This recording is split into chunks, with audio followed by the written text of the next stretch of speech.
हे दोस्तों, आप लोग का स्वागत है मेरे चैनल पर। आप देख रहे क्रेजी फॉर भोजपुरी। चलो वीडियो स्टार्ट कर। भोजपुरी टीवी पर रिलीज होने वाली मूवी की लिस्ट आ चुकी है। एक रानी चटर्जी की मूवी और ऋषभ कश्यप की न्यू मूवी आया है। चलो बिना टाइम वेस्ट किए वीडियो स्टार्ट करते। रानी चटर्जी की मूवी अम्मा, ये मूवी वर्ल्ड टेलीविजन होने के लिए तैयार हो गया। कुछ दिन पहले ही इसका ट्रेलर आया था भाई, और ये टीवी पर भी रिलीज होने के लिए तैयार हो गया। बनने से पहले ऐसे ही अपडेट पाने के लिए मेरे चैनल को सब्सक्राइब करके रखो। भोजपुरी का हर खबर सबसे पहले मेरे चैनल पर आता।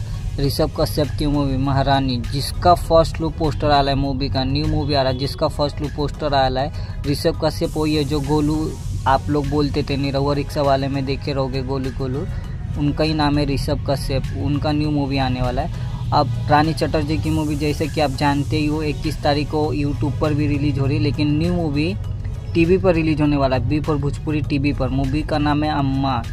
तो ये मूवी कब रिलीज हो रहा है? ये मूवी 21 तारीख को शाम 6:30 बजे बी फॉर भोजपुरी टीवी पर रिलीज हो रहा है। कभी गलती से आप मिस कर देते हो तो 22 तारीख को सुबह 9:45 पर बी फॉर भोजपुरी टीवी पर रिलीज हो रही है। वीडियो अच्छी लगी तो लाइक करें, शेयर करें, सब्सक्राइब करें। मिलते हैं नए वीडियो में। धन्यवाद। और कमेंट करके बोलिएगा ऋषभ कश्यप की न्यू मूवी का फर्स्ट लुक पोस्टर आप लोग को कैसा लगा।